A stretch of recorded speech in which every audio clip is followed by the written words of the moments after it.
Dans cet épisode, la culture de l'amélioration continue arrive. Enfin, améliorer chaque jour et faire mieux qu'hier. Marc déploie la boîte à idées et un système Kanban pour suivre tous les problèmes et les propositions. On va planter le décor. Imaginez un atelier. Ça bourdonne l'activité. Il y a des machines, du bruit, des gens qui s'agitent partout. Franchement, à première vue, on se dit « Waouh, ça bosse dur ici !» Mais, et si toute cette agitation, en fait, ne faisait que masquer une énorme inefficacité? C'est l'histoire dans laquelle on va plonger, celle d'une équipe qui a dû apprendre à voir au-delà du chaos pour enfin trouver ce qui compte vraiment.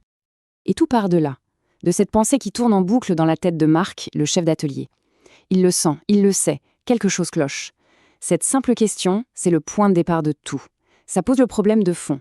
Comment on fait la différence entre le travail qui crée de la valeur et celui qui n'est que du temps perdu? La réponse, en fait, était juste sous leurs yeux. Alors, pour bien comprendre, il faut s'imaginer l'ambiance, un genre de chaos organisé si vous voulez. Tout le monde est super occupé, personne ne se tourne les pouces, et pourtant, les délais s'allongent et la fatigue, elle, s'accumule. C'est un sentiment que beaucoup connaissent, d'être complètement débordé sans jamais avoir l'impression d'être vraiment efficace. Et au cœur de cette histoire, il y a une équipe. D'abord, Marc, le chef d'atelier. Il est usé, mais il observe tout. Il y a Alex, le jeune apprenti, plein d'enthousiasme, qui a hâte de mettre la théorie en pratique.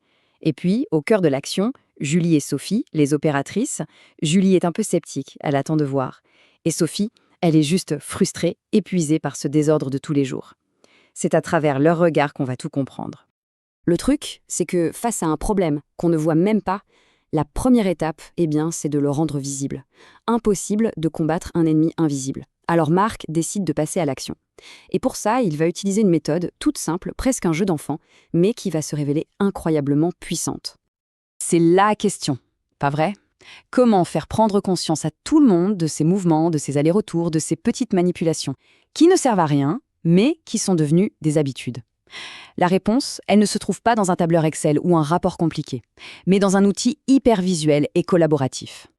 Et voici cet outil, le diagramme spaghetti. Oui, ça porte bien son nom. Le concept est d'une simplicité désarmante. On prend un plan de l'atelier et on suit un opérateur avec un crayon à la main en traçant littéralement tous ses déplacements pour faire une seule tâche. Le résultat, un enchevêtrement de lignes qui ressemble à une assiette de spaghetti. Et d'un seul coup d'œil, on voit le chaos, on voit tout le gaspillage. Et là, c'est le choc, la révélation. C'est Sophie, l'opératrice frustrée, qui lâche ça. En voyant le dessin, l'évidence lui saute au visage. Ce qui n'était qu'un vague sentiment de « je cours partout » devient une réalité tangible, visible. L'outil n'a pas seulement montré un problème, il a provoqué un véritable électrochoc. Ok, donc le diagramme spaghetti a mis en lumière le chaos des déplacements. C'est un super début. Mais maintenant, il faut creuser plus loin et s'attaquer au chaos des processus. Et pour ça, ils vont avoir besoin d'un guide, d'un expert qui va leur présenter un outil un peu plus structuré. L'outil en question, c'est le VSM, la cartographie de la chaîne de valeur. L'idée, c'est de dessiner sur un grand papier chaque étape du processus. Pas seulement les actions physiques, mais aussi les flux d'infos, les temps d'attente, les stocks qui s'accumulent. C'est comme si on créait une carte routière ultra détaillée du parcours d'un produit. Et le consultant qui les accompagne, Monsieur Lefebvre, il met les choses au clair tout de suite. Le but du jeu, ce n'est pas de faire un joli dessin. L'objectif, il est triple. 1. On visualise. 2. On identifie les gaspillages. Et 3. Le plus important, on trouve le point de blocage, le fameux goulot d'étranglement. Alors voilà, l'équipe a sa carte en main. Ils se mettent à analyser, ils suivent le flux, ils connectent les points.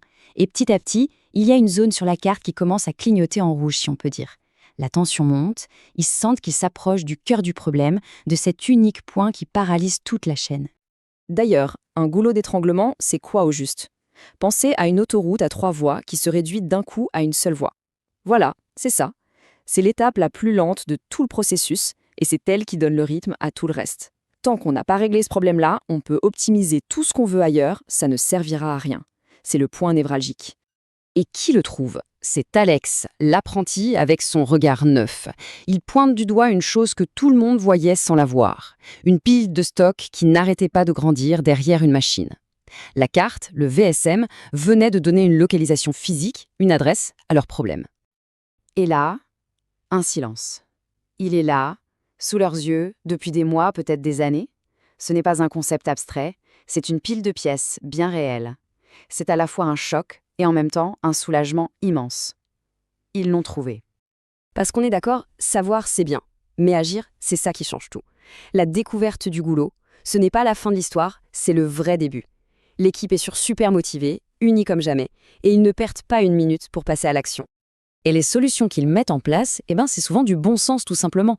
On réorganise les matières premières, on rapproche les pièces des postes de travail, on supprime les chemins inutiles révélés par le spaghetti, on installe des signaux visuels hyper clairs. Ce ne sont pas des investissements de folie, juste des changements intelligents basés sur l'observation. Et les résultats, ils sont immédiats. Regardez ce graphique, il est sans appel. Les déplacements inutiles divisés par 2. C'est juste énorme. On parle de centaines d'heures par an qui ne sont plus jetées par les fenêtres en aller-retour, mais qui sont consacrées à créer de la valeur. C'est colossal. Mais au-delà des chiffres, il y a un gain peut-être encore plus précieux. C'est Sophie qui le dit. Elle ne parle pas de productivité, elle parle de sens. L'équipe ne subit plus le chaos, elle le comprend, elle le maîtrise.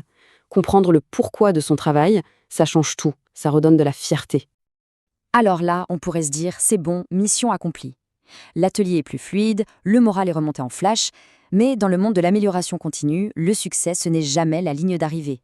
C'est juste une étape, le calme avant la prochaine épreuve. Et paf, le voilà, le vrai test. Il arrive sans prévenir.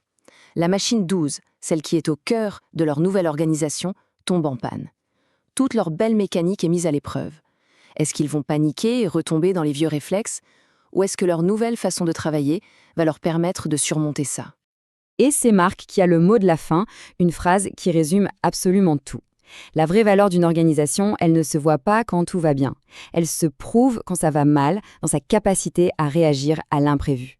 L'amélioration, ce n'est pas un projet, c'est une culture. Et pour Marc et son équipe, le vrai test, il ne fait que commencer. La question qui reste, c'est comment est-ce qu'on prouve cette valeur jour après jour? Dans cet épisode, la culture de l'amélioration continue arrive. Enfin, améliorer chaque jour et faire mieux qu'hier. Marc déploie la boîte à idées et un système Kanban pour suivre tous les problèmes et les propositions.